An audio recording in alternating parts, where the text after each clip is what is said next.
kids, and I have a memorial garden over there. I don't know if you've seen it that I have to redo. Where? It's right here. Let Oh, me just show stay you. there, stay there. Well, It's right on the other side of the car. It's like I have two benches that are memorial, little kids? small. No, yeah, for Omar, for all of my family members Oh my actually. God. And Okay. so if you just look on the other side of that blue van, there's like stones. Now it's overgrown a little bit right now because I haven't That's been all right. out here, but I do. Yeah, I do that. do. That's because I don't go to the cemetery, so I don't want to Oh. go. It's like that's something I don't do. Where are they buried? Omar is in he's in St. Peter's, and Gerald is in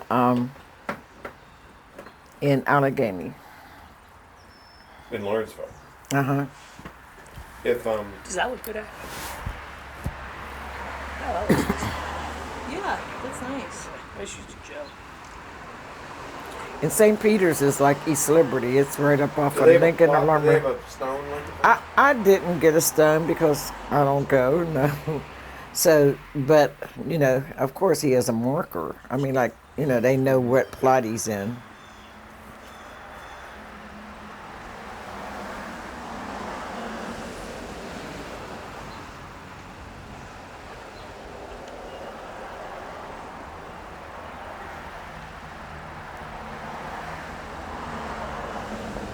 It's a pretty shot.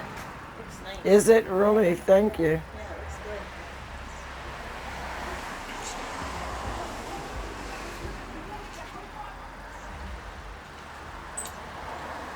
So can I rock a little? Oh yeah, that looks really nice. Okay. It helps. Oh yeah, I'm sorry, Michael. I've been recording this whole time. You have? Yeah, Oh, just because we're she was saying rolling? great stuff. She was saying great stuff. I just started rolling. Okay, Geraldine. I'm going to ask you to do something for me, like I mentioned to you. My name is Geraldine Massey, and I honestly doubt very much that anybody has had the trauma that I've had in my life. You can say that. My name is Geraldine Massey, and it's hard for me to imagine that someone has experienced the kind of trauma at the level that I have in my life. Can we do that one more time looking at you, Michael? Yeah, and look, just look Okay, at I'm me, sorry, okay? my eyes No, wander. that's all right. Can you see me okay? Yeah. I can Okay. see you, yeah, it's Yeah, fine. all right. Okay, Just do that one more time for me. Okay. My name is Geraldine Massey, and it is hard to imagine see? That's okay. That's all right. All right. That's okay. We're not It live, came- so it's perfect. Okay, You got good, it. good. Right. My name is Geraldine Massey, and it is hard for me to imagine that someone else could have experienced the trauma I have at the level I have experienced it in my life. One more time, and I'm going to give you the words. My name is Geraldine Massey. I find it hard to believe that anyone else has had the kind of trauma I've had. Okay, Ready? just leave it like that. Yep. That's good. Ready? My name is Geraldine Massey, and I find it hard to believe that someone else has had the kind of trauma that I have. Beautiful. I want you to go back now, after you were married, and you and Raymond had some kids. Life was good when they were kids. Tell me about that. So Raymond Massey was my second husband, and I had Omar when we got married, and we fell in love, got married 6 months, and so life was really good. He worked as a crane in U.S. Steel, and we had our first son, Kelly, a year after we were born. And then Gerald followed shortly after, and then we had a set of twin girls. And of course, Omar was adopted by Raymond, and so we had 5 children. And life was good. I was a stay-at-home mom. I volunteered with Head Start. I was the chairperson for Policy Council. I was the typical suburban mom, and then I raised the kids and did my best, and then in 1993, my husband, well, in 92 he contracted colon cancer, and he died February 1993.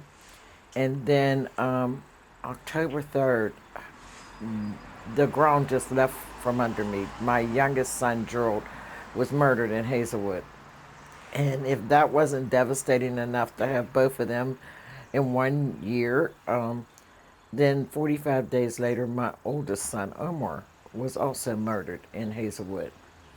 And then following that, my father died from stomach cancer in June of 94. So within 18 months, I lost four major men in my life.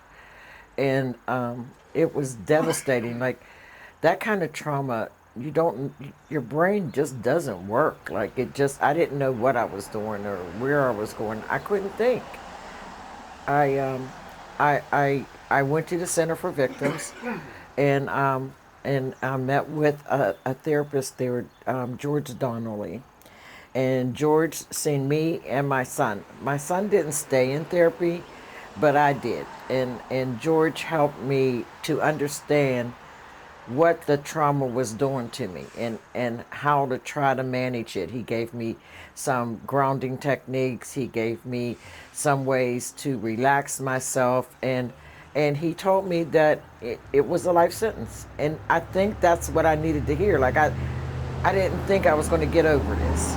Like I didn't feel that way anyway, but he confirmed it as a therapist that you don't get over this kind of trauma. You learn to manage it, you learn what it is, and you find techniques and coping skills to. Hold on. I love that. That one's Omar and that one's Gerald. This one's Gerald and that one's Omar. That's the size they were. Omar was huge. He was only 22, but he was like 6'4.5" or 6'5", and he weighed like 350.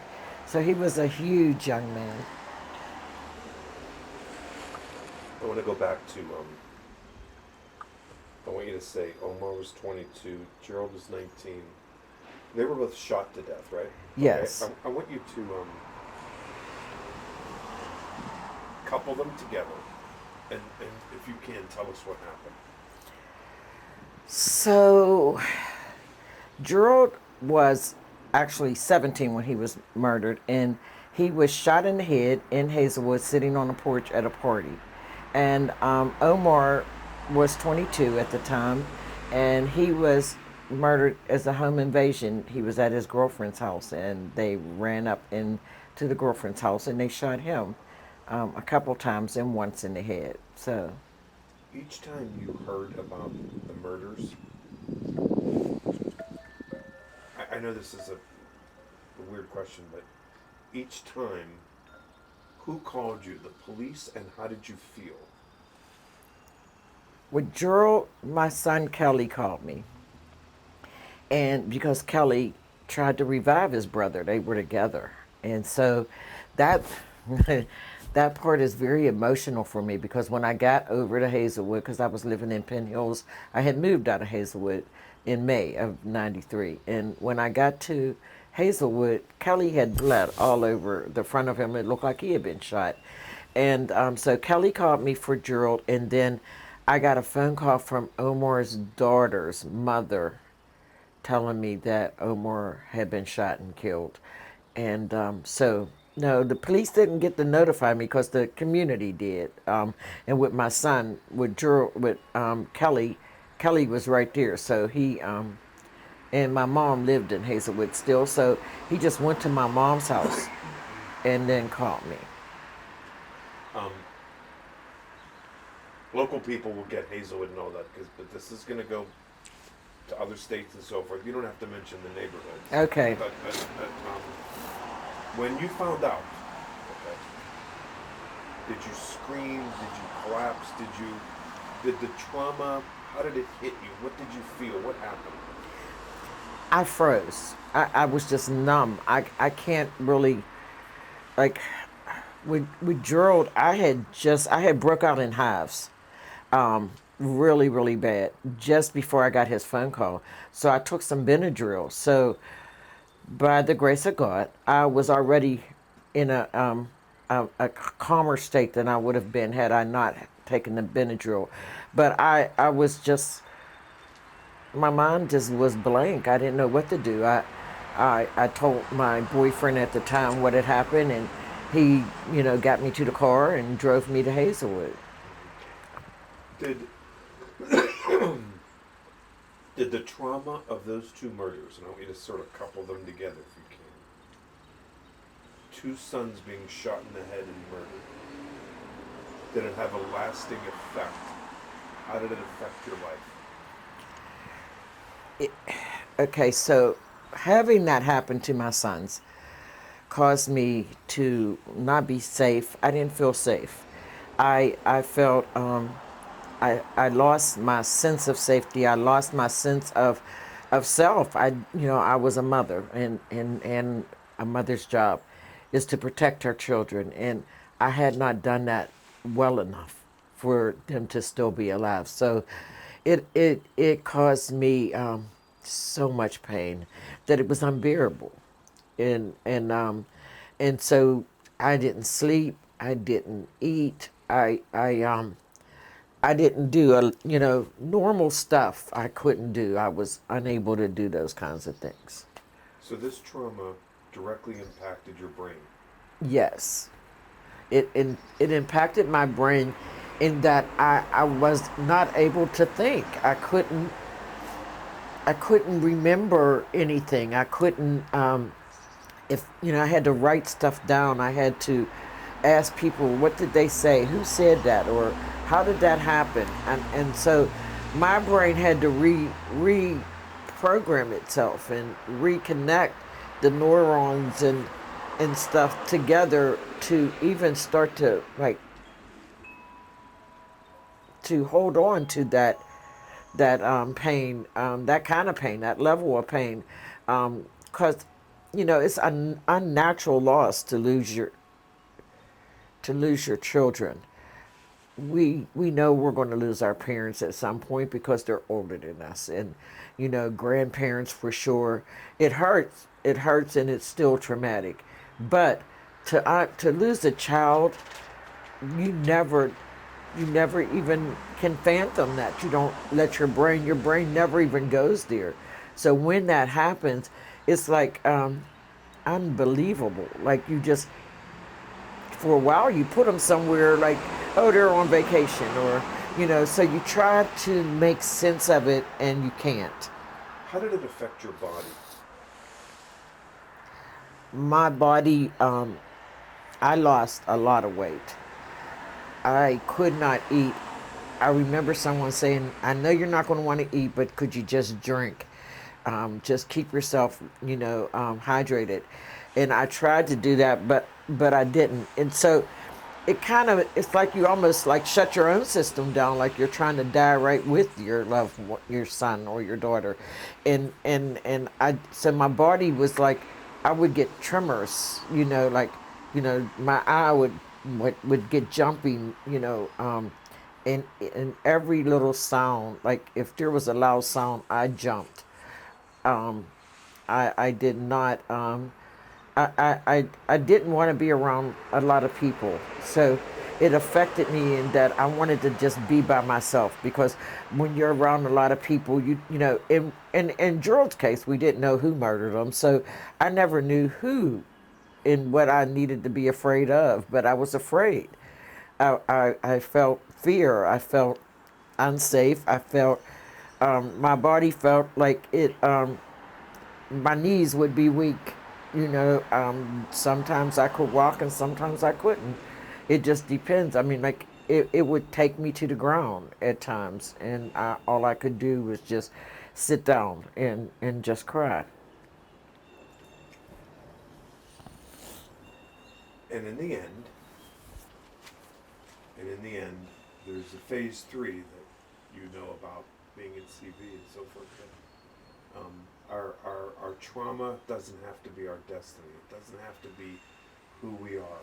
We can do something about it. And you did. What did you do?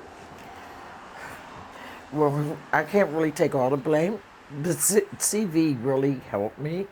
Just being an employee there and them being a crime victim service, they taught us how to look through and at people with a trauma lens. And so learning about trauma helped me understand even more what I was going through. Like it helped me make sense of what I was going through. And so I was trauma trained by the Center for Victims, and and and it was that helped me like start the steps of getting back to restoring my life to the point that I needed now to live for my loved ones, live for my sons, to give honor to their life. Like I knew they didn't want me to like will myself away and whittle and make no sense of my life, because they died. They would want me to make more sense of my life. So I went back to school and I got my master's degree with the support of the center. I worked full time and I went to school full time as an undergrad student because I didn't have my even my bachelor's when I started at the center, but they were gracious and they hired me, and so yeah, it my journey to restoration. My journey to restoration began at the center as an employee and continued because they're very supportive. They understand trauma, and they treated me with dignity and respect. I want you to take away the center, get that out of your mind, but I want you to think about a young mother, a young father, no matter what race, no matter what income level, that experiences some level of trauma. I want you to give them advice right now in the sense of you can't lay down in the bed and expect life to be over. You have to talk openly about trauma. You have to get help about trauma. And I want you to explain to them why that's so important. So, to anyone that goes through this kind of trauma, the first thing they need to do is reach out and get some professional help. They need to have somebody that has the wherewithal, the education to tell them some of what's going on and help them make sense of it, because it just hurts to them. They don't understand the neurological aspects of it. They don't understand that. So I would say to them to reach out, to get some help, and to remember that their loved one loved them and that they would not want them to just lay down and wither away. Why should police, courtroom workers, social workers, politicians, educators, why should society care? Why do they need to know about the impacts of trauma? I think it's important for the systems that work with victims, all of the systems, the welfare system, the criminal justice system, the all systems, to understand that this person doesn't have a roadmap to where they're going. There's no way. They can't plan. They can't really have. They haven't set goals because their brain is still a little scrambled, and so they need to understand, if they're working with someone who's had this kind of trauma, that they need to just help them, like, be patient with themselves, to understand, try to find out the reason why they're feeling the feelings that they're feeling, and what to do about them. Nobody has a right to judge somebody else because they don't really know the whole story of that person. Isn't that right? That is so true. I post this on on my social media all the time, that don't push people because you don't know what they just walked out of. They could have walked out of burying their mother, or they could have just been sexually assaulted. They could have just been robbed. So we never know what that person that we're encountering is going through. And so one of the things I've learned is that you meet people where they're at, and you don't expect them to be what you think they should be because their trauma was 20 years ago, or their trauma was 15 years ago, or 5 years ago, or 5 months ago. There's no time limit on when this trauma settles and helps you to like restore to a normalcy that is productive to society. I need you to look into this lens right here, Geraldine. And I want you to see a person, okay? And I want you to think about a young mother whose son was murdered or daughter was raped, whatever it might be, and they're down and out. And I want you to give them the strongest message you can. I want you to say, you don't have to live with your trauma alone. There are a lot of people out there willing to help. And there are a lot of people out there that understand. I never thought I could get on with my life, but I did. Okay? Okay. Right here. You don't have to live with trauma all by yourself. You don't have to bear the burden of all the pain. There is help out there. There are people who really care and want to help you, and they will help you on your journey to restoration and to live a productive life again. I'm good, guys. Cool. Can we do? You want to just talk? I'm just gonna get some like hand shots and stuff while you. And then Ash, I want to see the picture you took of us. But You didn't do it, did you? no, I did. Walk around this way. Liar. This is good.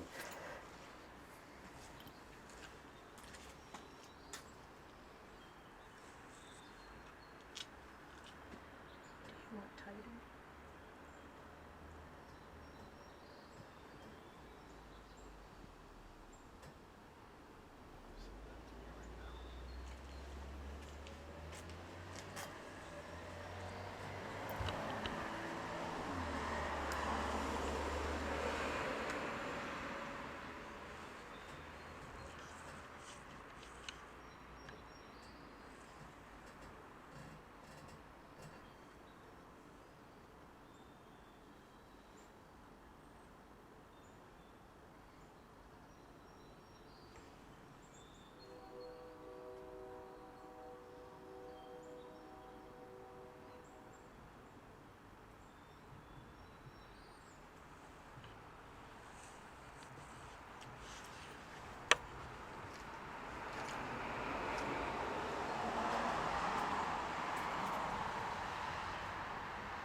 Playing.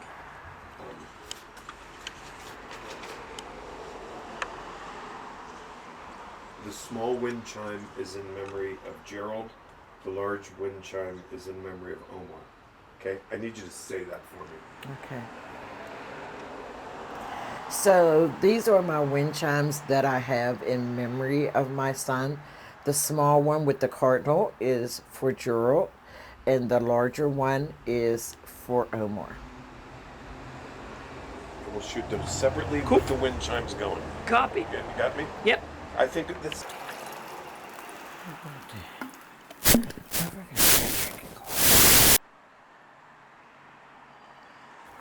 gonna ring them. So excited about it.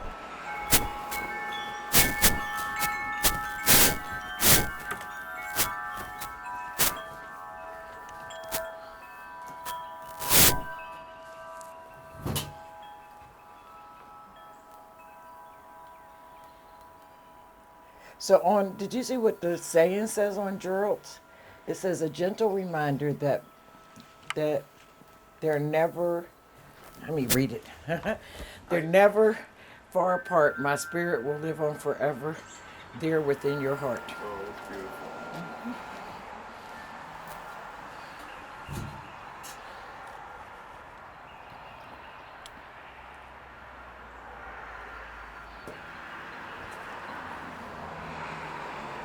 You mean you ring one? Yeah, if you want to go ahead. What?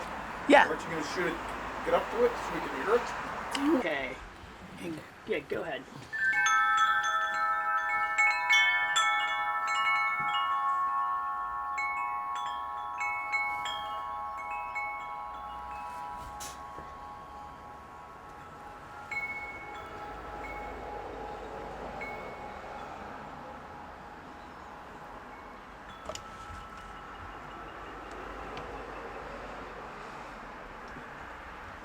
It's on this side, right? Did that say?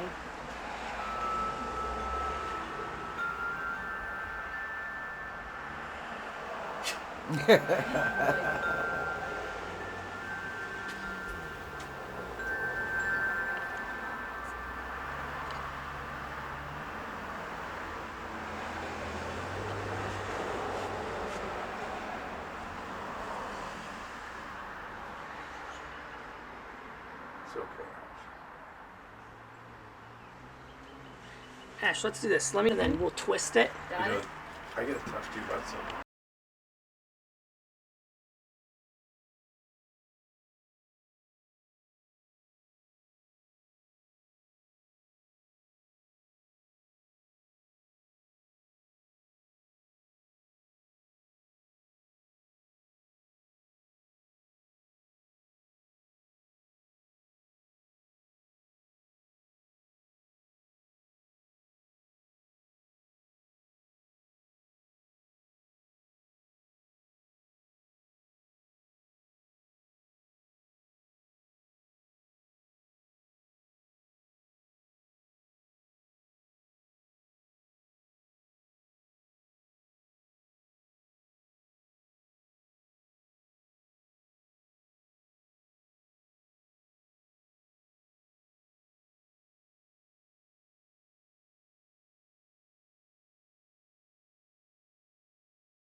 And I can hear those inside. And so when it's real windy out, Oh, I'm sure. yeah, I could hear them inside. I'd be like, they're talking to me. Started in 1999.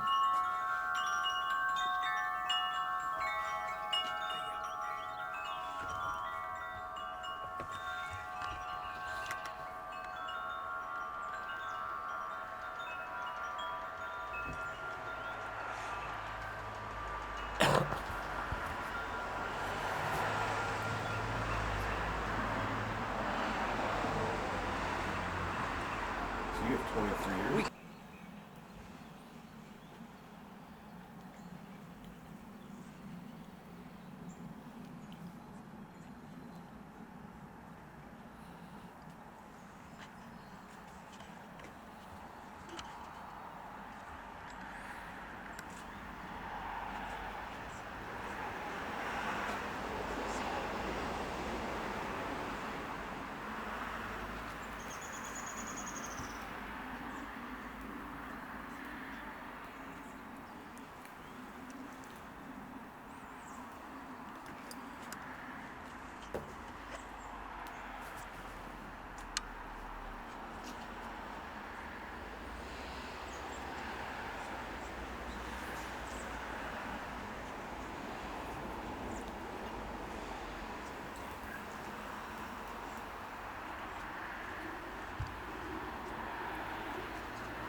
What's wrong?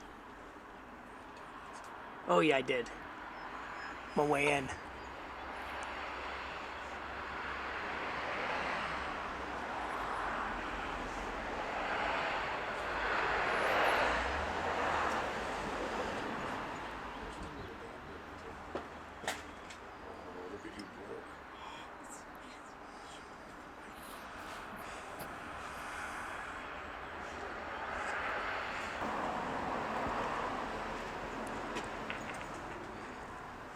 We got to get people out to vote. Cops come and visit me, and I say, I want the kids at that field cleared out. And they're like, okay, Mr. Bartley. They're all young guys. I yell at them. Yeah, there's. Because It's I fun. see them at church on Sunday, and I said, did I hear gunshots last night? And they're like, no, it was firecrackers. Relax. I like that the police, the zone, I think it's Zone 5, they come to the Hazelwood community meetings. Yeah, in Zone 4. Zone 4, Yeah, okay, and yeah, they give reports. So, Hazelwood's part of my district. Yeah. 15th Ward, yeah. Okay. Zone You know Reverend 5 Mike police is Murray? awesome. Yeah, He's my treasurer. That's my main man. get out of here. Yeah, that's my man, Mike. Yeah, I love him. yeah, I know, And I then know. Homer Craig, I don't know if you know that. Yes, yes. Matter of fact, I'm with him. I've been going to meetings because I'm still really connected to Hazelwood. Are you? Yeah, when I left I in wish you lived there. I'd put you on our board. when I worked for the Center of Life for those 2 years know that I Tim left. Smith? Yeah, that Tell was him you met yes. Michael Bartley. That's my man. Oh, I will. I love will. Tim. Yeah, me I too. know Tim very well. Yeah, Tim did a project. Huh? I worked with him on a sheet. Did you? I love Really Tim. nice Oh, guy. he's Yeah, great. he's a nice guy. He's great. He put that project together. Did you ever go see the exhibit? I live, we I live. did a story on it. Oh, did you? Okay, yeah. We all worked at I think we're good with WGD together. Yeah. So Omar was part of that. Oh, no. Yeah, and I did an interview Yeah. for that. Oh, I love the Yeah, Center of Life. yeah. So that's where I went for 2 years, No kidding. from 2017 to 2019. Oh, wow. Yeah, and then I went back to the center in 20. Wow. Yep.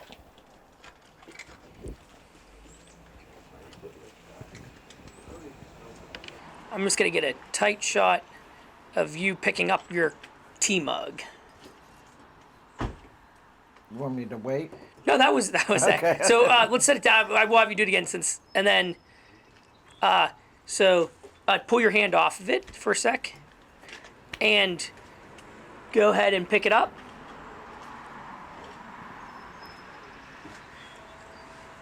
And then just set it back down.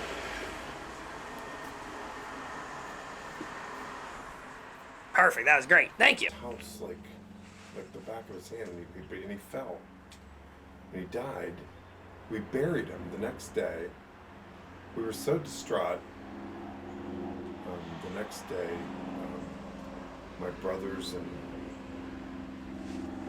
and cousins, they were like, you know what, let's do something. So they wanted to go golfing. I said, I don't want to. I was downstairs reading the newspaper. The next day after we buried my brother, and reading the Post-Gazette, when we used to have one, having my coffee, and I heard this God, it still rings in my ear. This is what people don't get about trauma. This thump, and it shook me, and I ran upstairs, and my mother's body was blocking the door, and I pushed the door, and she was still alive. I gave her CPR. I called 911. They talked me through it. Are you listening? Yeah, I'm listening. I've never heard this story. And I brought her back. By the time I brought her back, the firefighters from the Greenfield station, I knew every one of them. I grew up with them. They were running up the stairs, and they're like, Michael, get out of the way. And they could tell she was having an aortic aneurysm. So they put her in the ambulance, Shady Side. Dr. Lehrberg, it was an 11-hour surgery. They said she had 2 liters of blood in her stomach. And you know, stress from funerals and stuff like that, it can mess you up. Oh, yeah. So bad that your brain tells your body, just die, just do something. So that ruptured. So,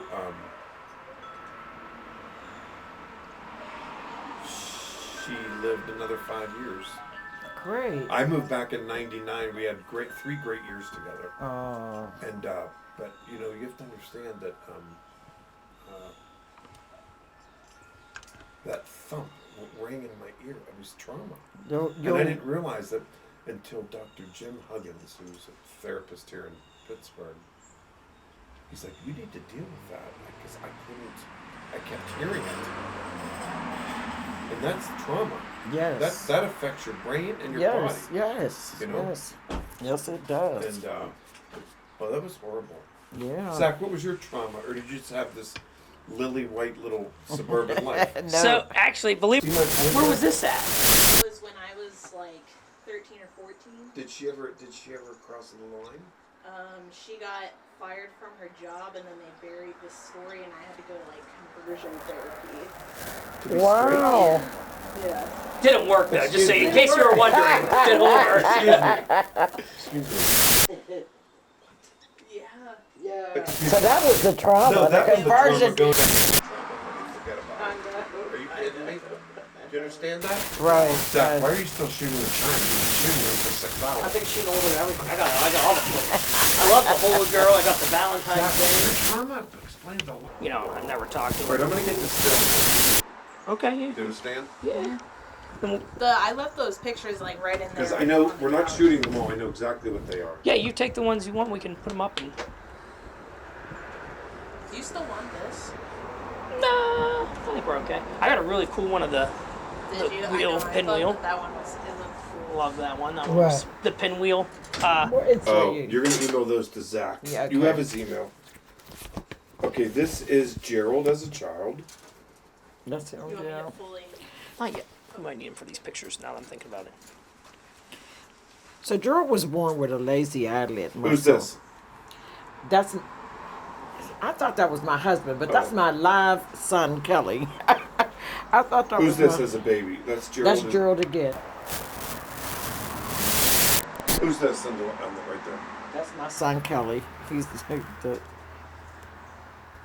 he's my middle son. So I probably have more pictures of him than I do. But I have a lot of Gerald, not a lot Is of this you? Gerald and Omar in there. Gerald's right here and Omar standing Okay. behind Ash, this him. is number one. Yeah, We the need tall this one is number one as Omar. a family, and then we're gonna point out who they are. Do you This want is to do behind it them. like on here? Well, I was wondering, do we want to do this part inside so we switch I up don't care, from? but isn't this even lighting? It is. It looks gorgeous. I just don't want to because we did Oh, the. look at this. Who's this? All the kids again? That's all the kids again. want It's an these, like, Easter propped picture. up It's the somehow? boys. Okay. Yeah.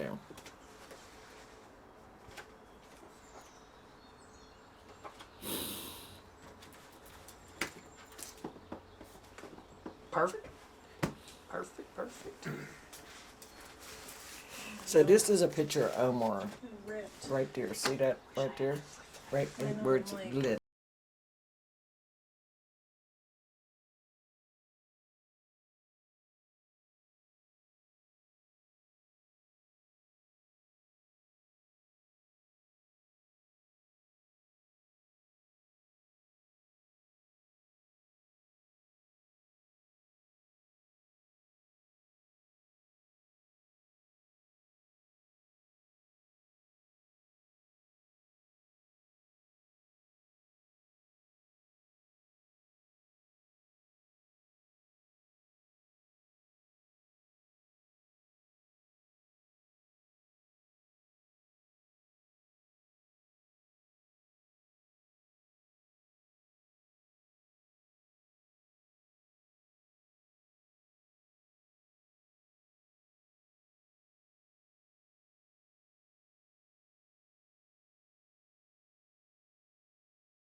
Geraldine. Okay.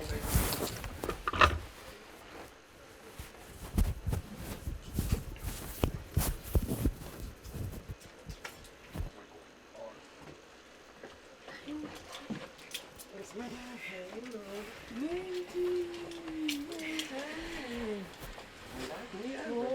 good old hug. Yeah.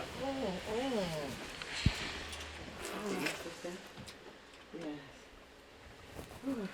That's what I like this in the corner.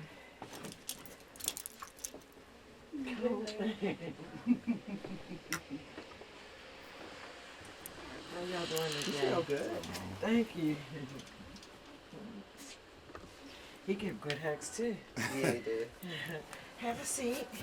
Sit. Sit down. Two there. I'll sit with. Can I sit with y'all? Yeah. Is there room for me? Oh, you knocked your sign down that y'all gave me. Did you? What's all the names? Yeah, all the names of the grandkids. Yeah. This has all my grandkids on it. Before the new ones were added. Yeah, except for the new, the great great grand. grand. Yeah. Let me see. I'm not sure. All them grandkids. Yeah, those are all my kids on that big one. Order. Yeah. Yes. And which one's that? Oh, that one's That's all the one with kids. all the children on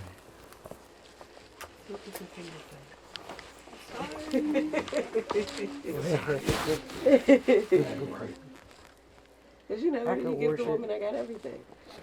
Stuff like that. it. Yeah, this And is let me see. yeah. This was cool. I was like so happy. I was like, oh my goodness. Definitely touching. Yeah, and I mean, like this is forever. You know? I don't need cards. I tell them that they don't have to never send me another card. What you said? It's not too many people that would ever even have those. No, I've not seen any. Until Yeah, now, I just yeah. don't see them.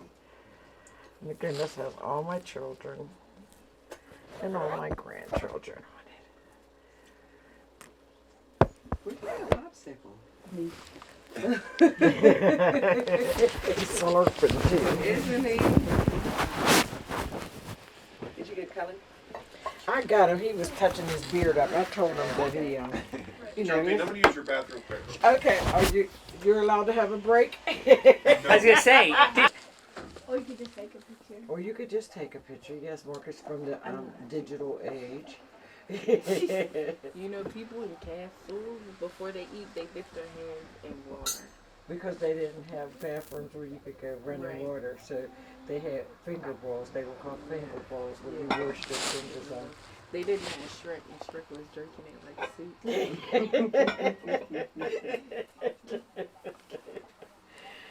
And then he was complimenting the queen, like she made the soup. He's like, thank you very much for the dirty finger water. Dirty finger water. Are y'all gonna dye eggs this year? No. We don't never die. Well, they used to, didn't you? Remember when? What happened with that?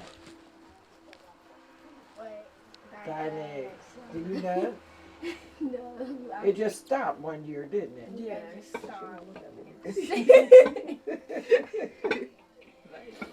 That's all her. I know.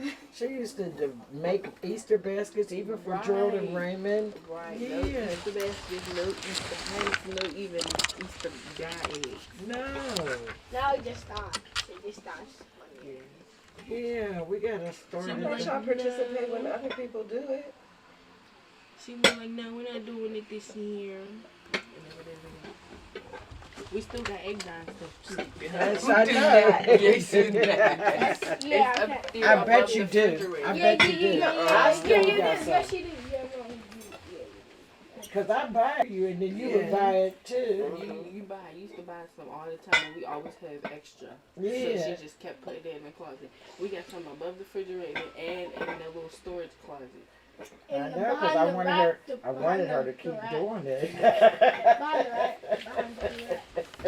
And she just stopped. I was like, Bacon so y'all dyeing eggs? No, ma'am. They're going so and so doing Yeah, so because and look, so. Dad asked for them to not eat them. Who? Cause Margaret don't eat boiled eggs, so I don't. You don't I eat do. Then we boiled can I make do. it. does now. Then we can make Because I it. like hot sauce on them. Yeah, they're the best. So dye eggs this year. Right, and then we can make deviled eggs with the Yeah, with the deviled leftover ones. We could dye eggs this year. Yeah. I want something to go in the middle of this. What y'all think? I don't know. I don't know. In the middle of this. Yeah. Like that doesn't just look bland. No, it doesn't. It makes you want to reach in and grab them. Yeah. I wanted to. I thought to keep my hands to myself so I don't be juggling the glittery eggs. I don't want the glitter all over me. They don't come off. Oh see? my goodness, this curtain that I bought, he was so mad at me last night. Why? The light curtain, the hearted, with it shows a heart. This thing is huge. It's 5 feet wide. I didn't know it was that big. And then it was tangled up, and Like Christmas lights. it was almost worse than Christmas lights because You had to pull it has 2 strands at the top, but then it has the hanging ones that He form said the they were all heart. So looped around it. What's the cord for? what cord? They got to plug in. Got a USB cord. It's got a USB cord, so Got it Got a little stays lit. power pack there. Okay, so you could charge it. No, Well, it's just that's how And I got a switch. that's how it powers. Okay. Oh, It's for got the a balloons? remote. No, not for the balloons. For the hearted curtain. The light. Basically the backdrop. Yeah, it was a lot. I wonder. And, I got 2 cupcake stands. Hey, wasn't That that light supposed up. to be today? It is. So this is my birthday thing. Good morning. Her backdrop. She got her animal print. For you.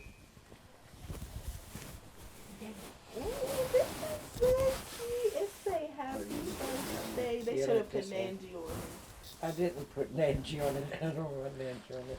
You have 70 on it? It just says happy It birthday. just says happy. It's not as big as I thought it would The be. eggs, they're rolling away. The eggs are getting away. Okay. Now, what I could do is I could ask Luke. She has friends that like do decorating, I guess, professionally on some level, and so they have this stand to where you can hang a backdrop. Like I know you've seen in her birthday pictures where she's got a backdrop and it says happy birthday. So it like you clamp the what's it called? I can to it. buy it on Amazon. Yeah, or you could do. I think I was getting ready to say, and then we'll have one. Yeah, you get the dimensions. Yeah. Listen, I this might, is- because what's her name told me a while ago. I was thinking, especially with some of the stuff that I've got already. Hey, Zach. Yeah. You still good without a you wanna tripod? get knocked Oh out. yeah. Okay, cool. He is? Oh yeah. Oh wait, I went the cheap one. Yeah, that's right. That was a March Yeah, wait, what's '79. up? Yeah, that's way too expensive. But that $39.99 one too. Yeah, that one was nice. That had the hooks. What's this one? This one here. At Walmart. It's an adjustable 10-foot. Yeah, I think that's what I'm gonna do. And it even has the clamps. Yeah. I think I'm gonna buy that. I'm gonna just go right on to that. Okay, that one looks like it might be too big, but it's got a carrying case. That's 8 by 10 foot. What? Okay. Yeah, that's too big. I don't need it. I think this is, well, this is 8 by 6. Well, that's a carrying case too. Okay. Yeah. That's probably so you can, attach whatever you need to attach to it. Honey's drinking water. Ear. Drinking ear. Joe came flying in my room last night like, Mom, guess who I saw? That's so you wanna have Who'd he see? Ryan. He went out last night. He went to the south side. Did he? He saw his cousin. Don't Kyle work Ryan work over there? No, Ryan She was went. out hanging. Yeah, she was out hanging. And What did she do she with her? recognized him or he recognized her? I'm not sure. I think he'd seen her. I think he just seen her on the south side, and she was getting ready to go in somewhere. And he was like, "She paid $20 to get in that spot." And I was like, "Well, that's pretty much what the south side does." So she went prepared to do so. Right, right.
camera's not here, okay? Okay. We're rolling, Michael. I want you to know my grandmother's the happiest person I know. My grandmother is the happiest person I know. Say it one more time. My grandmother is the happiest person I know. Perfect. And one more time. One more. My grandmother is the happiest person I know. And now look at her. My grandmother is the happiest person I know. Do that one more time. My grandmother is the happiest person I know. Perfect. This is gonna get